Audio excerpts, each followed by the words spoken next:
The first space that I was involved in that's described as co-working was about 2005, 2006. And at this point in time, we had just begun working with Workspace on their club initiative, one of the first in London in terms of looking at the type of environment that we're going to focus on today. And what's happened since this point, as well you'd imagine, is probably by now you've all heard of WeWork. Now, one of the arguments about co-working at that time was about the model. The business model doesn't work. And one of the reasons you'll have heard about WeWork is because it's been valued at a ridiculous imagined amount of money, 15 billion at the last count. They have 75 centres around the world now. In 2012, they had 0. So there's a movement there in terms of the industry, but what's really fascinating about how this is kind of sort of cementing and moving in different directions is there's not necessarily that much that's changing in terms of the way that they're approaching how they engage with the space. It's much more about the things that go with the space. So there's a movement there away from just thinking about space and much more into what the customer wants, how you engage with their extraneous needs, the things that build the amenity and the support. So that's one of the things we're going to look at today. Business models have had to shift as well, and this again speaks to the CBRE stuff as well, is that the competition for the aesthetic, the competition for the kind of space that people think is co-working or is the modern version of the business centre. If you think about the fact that Regus bought Spaces, the Dutch firm Spaces, a couple of years ago, you see how the big players are moving into that sphere. And Spaces was one of the first, it grew out of Holland, it was one of the first that really professionalised the new aesthetic, that kind of new approach to business, which is about much more easygoing collaboration, much more sense of people meeting and starting ventures together and the support that goes with it. But what you find is things like what WeWork are doing, which is about scale in multiple locations.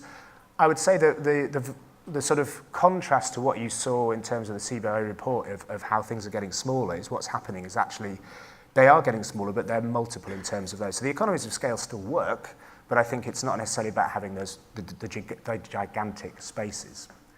Equity partners, I think, is really powerful. It's something that the garage was mentioned as a thematic in the first presentation today, this idea that you bring people together into a space, you develop IP, you take some part of that IP, and that's a way to pay for the service. That shifted, as the gentleman talked about this morning, where rather than bringing people in, giving resources and then letting them go, how do you pull that through the organisation? How does that become something that you're focused on? And that speaks to the network, not workspace model. So there's lots of examples now, particularly in the States, New York in particular, where the offer is not space at all. It's a members club, effectively, but it's a members club premised on the business model of a workspace. So you can come and work there, but it's all around what goes with it and what supports. The first thing to think about, and this again applies to how you price square foot as opposed to membership models or use models, is that core unit of measure, that person sitting at their desk.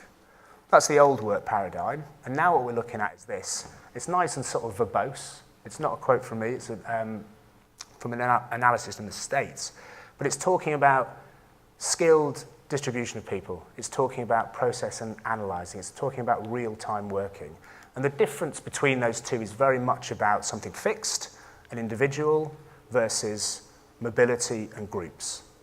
And space has a real tough time dealing with that because space is fixed in some ways. So as you're thinking about how this applies to you, it's really about what your customers want from the point of view of their ability to meet their needs as a business. And that stuff for them is going to get quicker and more difficult as they grow and work. It's connected to, and this is things that have come out in studies across the States as well, shifting skill sets from the point of view of work. So I won't go into detail here, but it's this sense that social intelligence is a really interesting one. It's that ability to be able to work with diverse groups, to have an understanding of how to talk to people, how to understand and empathise, to be able to collaborate quickly and work on projects, to move on. And what used to be a particular way that a job would run for a few years and you'd get to know each other and you'd build that affinity. Now project-based stuff, the typical sort of 2 years with particular companies, mean that there's that real sense of having to fit in and work with people very quickly. All of those things kind of challenge how we work. But all of that is all very well. But what does it mean in terms of how innovation fits into the work that you do. And I think the thing to say about that is that you've got to sort of strip it back and say what innovation is. Innovation is one of those words, there's lots of buzzwords that are bandied around. For us, innovation means being able to take ideas and turn them into some kind of business advantage, some kind of product or service that sets you apart and helps you grow. But it has to do these things. It has to be strategic, people-centered, inclusive, and purposeful. Why be strategic? Well, on the left-hand side is the living office from Herman Miller in the 60s. On the right-hand side is the canvas office, again from Herman Miller, from last year. They're basically the same. And what's happened, technology has changed it. If you look at the size of the computer on the left-hand side picture, at least he's on a phone. But what's happened is that the spaces themselves, the tools we need, haven't necessarily changed that much, but it's the way that we use them has changed. And so while Herman Miller is working through and understanding what they're providing each time they're thinking about workspace and the furniture within it, the world is moving around them. But really, we still always need to sit down. We still always need to sit around tables, interact in certain ways. So thinking strategically is about trying to avoid those quick trends. The quick trends that maybe have said, for example, interestingly, with the stat there, around 50% of people not deciding to go further down the co-working route. Is co-working a trend? Is it something that will shrink back into unit sizes and normal traditional managed offices? Or is there a longer term thing going on? Always be thinking about that aspect of stuff.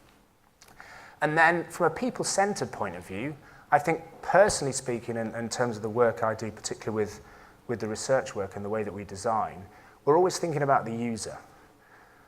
How does the user interact with this? It was really nice to see discussions around customer-focused stuff. One of the things I think you will have noticed in terms of the trends around workspace is very much borrowing from hospitality, borrowing from retail experiences about how to treat customers, how to separate and set yourself apart. One of the great things about doing that is you're finding out what your customers really want. It's a shame, again from the CBR report this morning, that 47% of people haven't said why they're leaving the business centre in that review. That kind of stuff is gold, but it's things that's difficult for people to talk about, that kind of stuff. But you're trying to build something in terms of that customer relationship that allows you to think exactly through what they need, but provide that lens that gives them that sense that you're responding directly. You're able to design and give them the amenities and needs that they need in that respect. And the inclusivity question, obviously from a point of view of how people use the space, DDA, those sorts of things, absolute given. But we're talking now about everyone being a customer, freelance economy, being able to use spaces, all that sense of digital tools in terms of working from anywhere, even if you are working for a large corporate, all of that will play out in your markets. And it gives you that opportunity to now, whether you like it or not, everything and everywhere is work now. That sense of the balance between work and life is now much more an integration. We have to be really responsible about that integration, but at the same time we have to know that it's a difficult thing to get right, and you have to be aware of how to present that and how to understand that. Technology is ubiquitous now for sure. What used to be differentials about apps is no longer applicable, but we're looking at systemic use, I think, within the interaction, something that I was talking about when someone can flip on their phone and say, today I'm going to be in 3 locations, boom, boom, boom, there I am, all paid for, I can walk in, walk out. That kind of thing is not quite there, but when it's there, it will transform those ways of working. And then once you start to think about what that looks like from an Internet of Things or an artificial intelligence point of view, it suddenly changes things. The talk that I did last night with Cornet, their theme was about the man and the machine. You know, there's obviously lots of jobs going to be lost from the point of view of artificial intelligence, but the building of businesses, people coming together and building business and growing businesses will always be there, and hopefully that support will be there. There's this sense that somehow all this technology is going to replace the need for us to come together and work together. And then I think probably the last 2 things, most important aspects of where the co-working movement has gone, but I think something now that's moving more into the mainstream in terms of the value, not the aesthetic of co-working, but the value of co-working. Receptionist, gone. It's the host. It's about that person who knows the community, knows what they want, makes connections, provides that idea. Deliberate conversations, building of networks, asking people what they need. Is there someone within the organisation that maybe can help you, drawing those connections together? With that, though, the art of saying I don't know. Often you find, particularly in very, very well-managed spaces, where people get on with things, and sometimes there's always that going backwards and forwards, tell me this, tell me how to do this, and it's just finding that balance of the autonomy of the individual and those that are part of the space can deal with those things. And then lastly, it's that sense of a new facilities management. Facilities management connects HR, but it's basically people and space. It's no longer just space and then another organisation element that looks after the people. And the final thing is really about what the community's for and how you activate them. So, Spirit of the Times, the community, that sense of who they are and what they're doing. But it's really now about finding your brand identity, finding something that speaks beyond the space and tells the story of how you're engaging people and developing things. And it's moved into this, as I described the complexity thing, it's moved into this kind of ecosystem approach, again, very jargonistic, but it's holistic, that's what it means. It means that you're trying to think about everyone's different needs.